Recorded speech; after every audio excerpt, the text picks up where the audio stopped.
जरूरी सूचना है आप सभी स्टूडेंट्स के लिए, स्टडी फॉर सिविल सर्विसेज का Android app Google play store में आ चुका है, उसको प्लीज तुरंत इंस्टॉल कर लीजिए। और अगर आप स्टडी फॉर सिविल सर्विसेज के सिर्फ ऐप से कोई भी कोर्स, कोई भी पीडीएफ परचेस करते हैं तो उसमें अप्लाई कूपन, अगर आप ज्ञान सर जो है आप उसमें अप्लाई करते हैं, ये कूपन कोड है, तो उसमें 20% फीस तुरंत माफ हो जाएगी, मतलब 20% डिस्काउंट तुरंत उसमें लग जाएगा। ज्ञान सर लिखना है, नॉर्मली ज्ञान सर स्मॉल लेटर में है सब कुछ, कोई स्पेस नहीं, कोई कॉलम नहीं, सिर्फ ज्ञान सर, GYANSIR। इस तरह से अगर कूपन कोड लगाते हैं आप ऐप में बाई करने से पहले, जो अप्लाई कूपन वाले में आता है, तो 20% का डिस्काउंट तुरंत मिलेगा। वीडियो देखिए।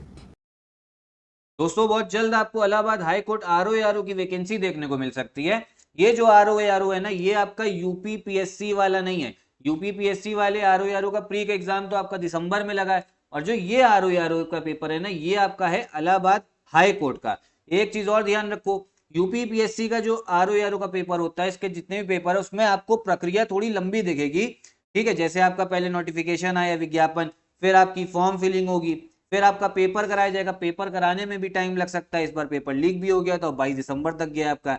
लेकिन जो इलाहाबाद हाई कोर्ट का आपका RO का पेपर है ना, इसमें जैसे ही आपको नोटिफिकेशन देखने को मिलेगा, आप ये समझो तुरंत मैक्सिमम से मैक्सिमम 4 महीने में आपका पेपर भी करा दिया जाएगा, और फिर कुछ ही टाइम में आपको रिजल्ट भी मिल जाता है, पोस्टिंग भी हो जाती है। मतलब पूरी जो साइकिल है ना, 4 से 5 महीने चलती है।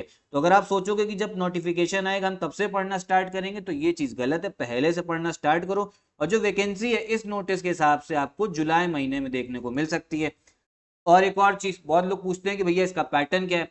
देखिए, जो इलाहाबाद हाई कोर्ट RO का आपका पेपर है ना, इलाहाबाद हाई कोर्ट RO का, इसमें सिर्फ आपका एक ही एग्जाम होता है। एक आपका जीएस का MCQ हो गया, और उसी दिन आपका एक टाइपिंग टेस्ट होगा। ठीक है, कहाँ पे? कंप्यूटर में कराया जाएगा। ये भी कंप्यूटर में होता है, जीएस का MCQ ऑप्शंस फिल करने होते हैं।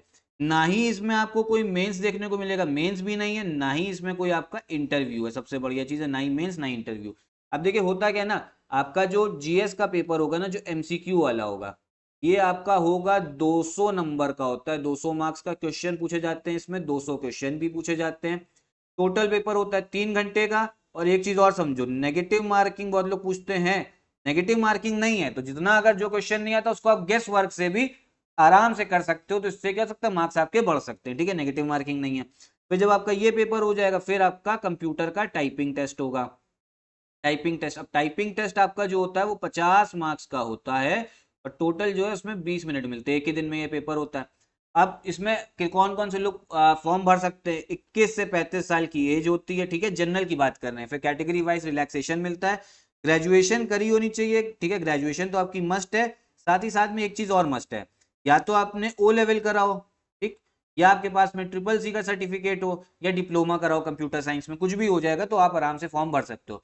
सिर्फ अगर CCC भी कराओ ना, तो भी आप फॉर्म जो है भर लोगे। अगर अभी भी नहीं कर रखा तो CCC कर लो। अब देखिए, जीएस का जो सिलेबस है ना, वो भी आपका काफी सिंपल है। जो UPPSC के एग्जाम्स में होता है ना, वैसा ही सिलेबस देखने को मिलेगा।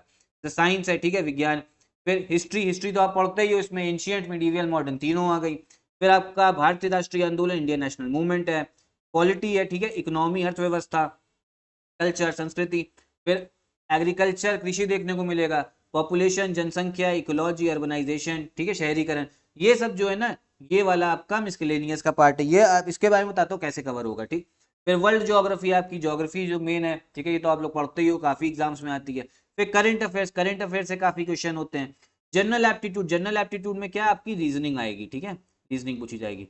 और ये जो चीज है ना, ये वाला पॉइंट, ये आपका यूपी स्पेशल का है, यूपी स्पेशल का होगा। ठीक है, इसमें क्या बोला गया है, special knowledge regarding education, culture, agriculture, industry, मतलब और बाकी सब जो चीजें हैं उत्तर प्रदेश की। फिर इसमें थोड़ी सी आपसे जनरल इंग्लिश भी पूछी जाएगी, और जनरल हिंदी भी। नॉर्मल मतलब आपके थोड़े बहुत, बहुत टफ क्वेश्चन नहीं आते, लिखा हुआ है ग्रेजुएशन लेवल का, लेकिन बहुत इजी होते हैं। अगर आप समझो थोड़ा टाइम भी प्रैक्टिस कर लो ना, डेली आधा घंटा इंग्लिश को दे दो, आधा घंटा हिंदी को दे दो। पेपर के 1 महीने पहले, पेपर के 1 महीने पहले आधा घंटा डेली इंग्लिश, आधा घंटा डेली हिंदी, आराम से ये क्वेश्चन भी हो जाएंगे। फिर कंप्यूटर का आपसे इसमें क्वेश्चन पूछे जाते हैं। तो ये होता है आपका जीएस का जो 200 नंबर का पेपर है ना, इसमें 200 क्वेश्चन है, उसमें ये पूछा जाता है। अब नेगेटिव मार्किंग भी इसी वजह से इसका जो कट ऑफ है ना, वो ज्यादा जाता है। अब देखो, मेरे हिसाब से आप लोग अपनी तैयारी जो है स्टार्ट कर दो इसकी करना। आपकी जो RO की, जो UPPSC का RO उसकी तैयारी तो कर ही रहे हो, साथ साथ में इसके जो पॉइंट्स है ना, इसकी भी तैयारी करते रहो, क्योंकि फिर ज्यादा समय नहीं मिलेगा। मैं फिर से बता रहा हूँ, जब इसका नोटिफिकेशन आएगा।